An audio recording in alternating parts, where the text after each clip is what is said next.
నా పేరు కొండపల్లి నాగేశ్వరరావు, అడ్వకేట్, ఖమ్మం. మనం ఈ మధ్యకాలంలో అనేకమైన పరిణామాలు చూస్తూ ఉన్నాం. ఆ పరిణామాలన్నీ కొట్టుకోటాలు, తిట్టుకోటాలు, అరుచుకోటాలు, ఇలాంటి ప్రలోభాలకు లోనవుతున్నారు. కానీ ప్రజలు కాదు.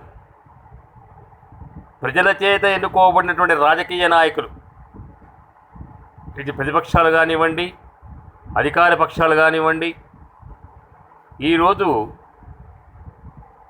ఎంత దుర్మార్గపు ఆలోచనలు అంటే అసలుకి ఇలాంటి తిట్లు, ఇలాంటి మాటలు అసలు ఉన్నాయా అనే అనుకున్న రీతిలో వాళ్ళు అలా ప్రవర్తిస్తున్నారు. సరే, మనం ఓట్లు వేశాం, గెలిపించాం, 5 సంవత్సరాల తర్వాత అప్పుడు రాజేవుడు రెడ్డేవుడు అన్న మీమాంసలోకి మనం పోతున్నాం ప్రజలు. కానీ అంతటితో ఆగలే. ఈ అధికార పక్షం, ప్రతిపక్షాలు కూడా ఈ మధ్య దేవాలయాల మీద కూడా విజృంభిస్తున్నారు. అంటే భగవత్ స్వరూపుడు, అరే నీకు మానవ రూపం ఇస్తున్నాను, ఈ ధరణి మీదకు పోయి ఉండు, మంచి చెయ్యి, 10 మందికి ఉపయోగపడు అని పంపిస్తే దేవుళ్ళకే పంగనాలు పెడుతున్నారు. ఇది ఎక్కడ న్యాయం అండి? అంటే దేవుణ్ణి అడ్డు పెట్టుకొని కూడా ఈ అధికార పక్షాలు, ప్రతిపక్షాలు కూడా రాజకీయాలు ఆడుతున్నాయి. అంటే ప్రజలకు గమనించలేదు అనుకుంటున్నారా మీరు? ప్రజలు పిచ్చోళ్ళు అనుకుంటున్నారా మీరు? ప్రజలకు ఏమీ తెలియదు, ఎన్నికలు వచ్చినప్పుడు ఓటు వేస్తారు, డబ్బులు తీసుకుంటారు, మళ్ళీ తర్వాత 5 సంవత్సరాల తర్వాత మనం ఎట్ట చెప్తే అట్లే అని అనుకోవటం పొరపాటు. ప్రజలు చూడక్కర్లే మిమ్మల్ని, మీ భాగోతాలని. మీ యొక్క పాపాలను రివాజు చేసుకునేవాడు, పాపాలని లెక్క పెట్టుకునేవాడు పైన భగవత్ స్వరూపుడు శ్రీమన్నారాయణుడు, జగన్మోహకారి పరమాత్ముడు ఉన్నాడు.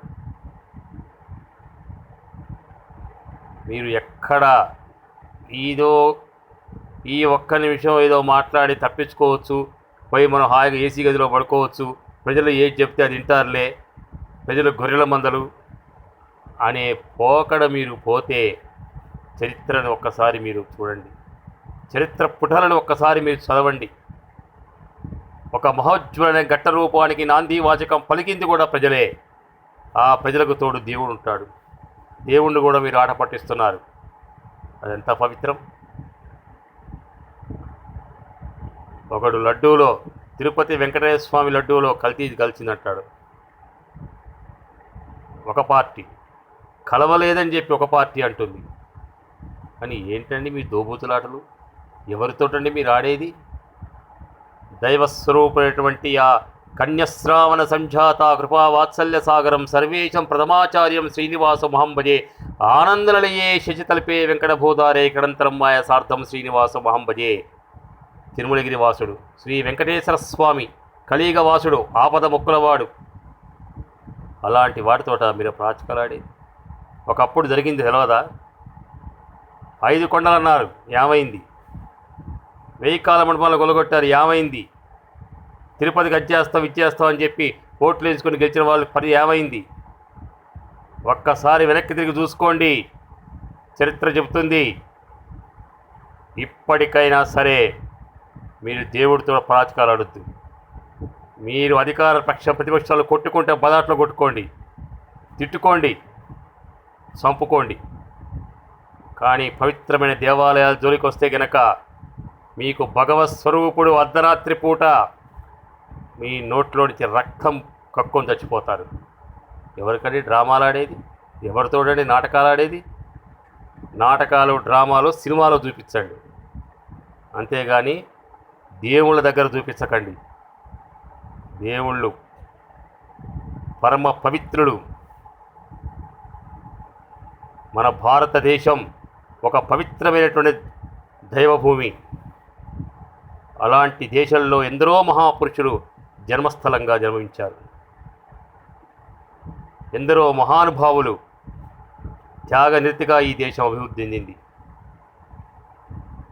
ఇటు మహాత్మా గాంధీ చూసుకోనివ్వండి, జవహర్లాల్ నెహ్రూ చూసుకోండి, లాల్ బహదూర్ శాస్త్రి చూసుకోనివ్వండి, ఎంతోమంది మహానుభావులు, ఇటు ఆదిశంకరాచార్యుడు, ఇలా ఎలాంటి మహానుభావులు మన జన్మస్థలానికి వచ్చారు.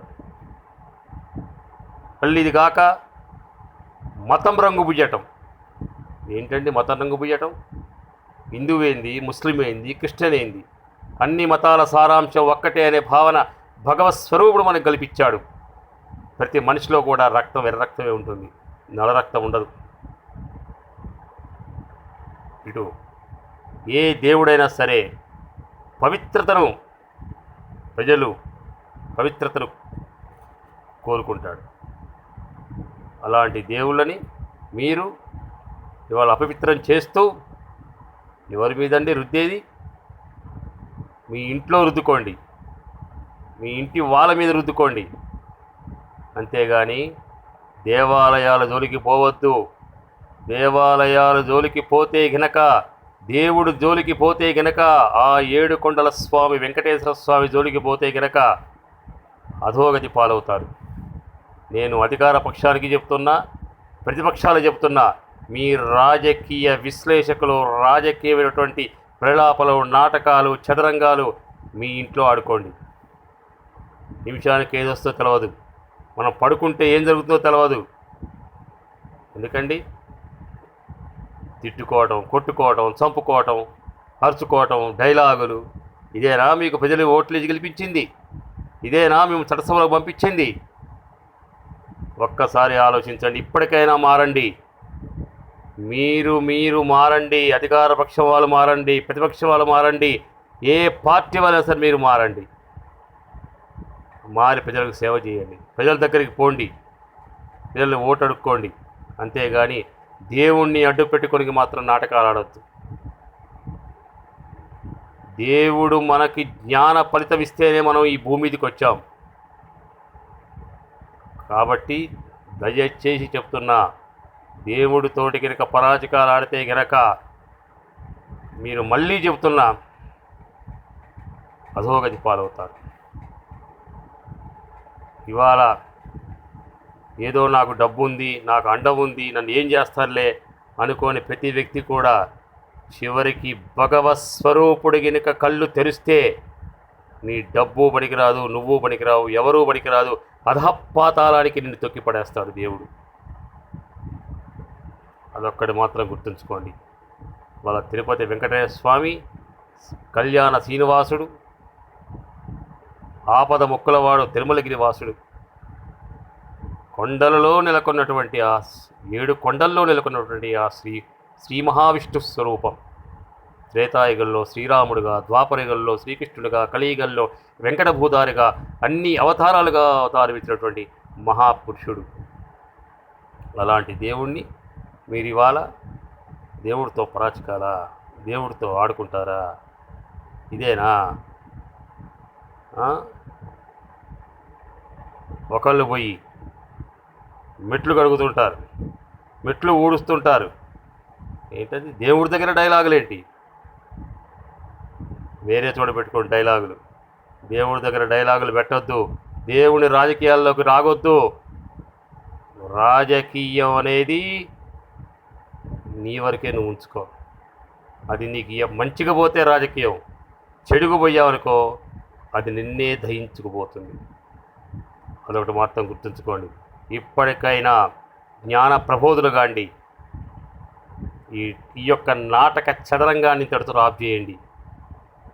పవిత్రమైన దేవాలయాల జోలికి ఎవ్వరూ పోవద్దు. ఒక్కసారి గినక పంచభూతాలు ఒక్కసారి గినక విజృంభిస్తే ఏ మనిషి కూడా మిగలడు. అది మాత్రం గుర్తుంచుకోండి. ఒక్క అరసెకరు గాలి ఆఫ్ చేశాడనుకో భగవంతుడు, ఏ మనిషి మిగలడు. అదో గుర్తుంచుకోండి. కానీ ఇప్పటికైనా కళ్ళు తెరవండి. అధికార పక్షాలైనా ప్రతిపక్షాలైనా సరే, ఏ రాజకీయ నాయకుడైనా సరే, తుచ్చమైన మీ స్వలాభం కోసం, తుచ్చమైన అధికారం కోసం మీ అధికార పీఠాన్ని కాపాడుకోవడానికి అధికార మతంతో అధికార దాహంతో దేవుణ్ణి మీరు పరంగా పెట్టి దేవాలయాలను మీరు గినక చేస్తే గినక మీకు పుట్టగతులుండవు. భగవత్ స్వరూపుడు మళ్ళీ అవతారం ఎత్తుతాడు. పంచభూతాలుగా అవతారం ఎత్తి మొత్తాన్ని మిమ్మల్ని పారదొరుతాడు. అప్పుడు మంచే మిగులుతుంది, ధర్మమే మిగులుతుంది, న్యాయమే సత్యమే మిగులుతుంది, అహింసే మిగులుతుంది. చివరకు భగవత్ స్వరూపుడు యొక్క చరణాలే మనకి మిగులుతాయి ఈ ధరణి మీద, ఈ కడల మీద, ఈ నీలాల నింగి మీద. కాబట్టి మనం మన యొక్క ధరణిని, మన యొక్క భూమిని మనం కాపాడుకోవాలంటే ఈ రాజకీయాలను వదిలిపెట్టండి.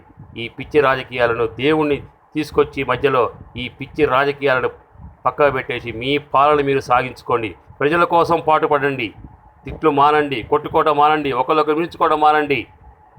5 సంవత్సరాలు నువ్వెవరో రాజోడో రెడ్డేవాడో, అప్పుడు ఈ మధ్యలో నీకు ఏమైతే తెలియదు. అలాంటప్పుడు నీకు ఎందుకు విర్రవీగటం, ఎందుకు నీకు అహంకారం? కాబట్టి అది ఎన్నటికీ పనికిరాదు. మీరు చాలా జాగ్రత్తగా ఉండండి. ఇది నేను చెప్తున్నటువంటి, మీరు ఏదైనా అనుకోండి, ఒక విన్నపం చెప్తున్నాను. ముందు జరిగిపోయే సత్యం, దేవుడి మీద ఎప్పుడూ పరాచకాలాడొద్దు. భగవత్ స్వరూపుడే గొప్పవాడు, భగవన్నామస్మరణే గొప్పది. ఓం జై శ్రీమన్నారాయణ, జై తిరుమలగిరివాస, ఏడుకొండలవాడ వెంకటరమణ, గోవింద గోవింద. అరే మను రారా.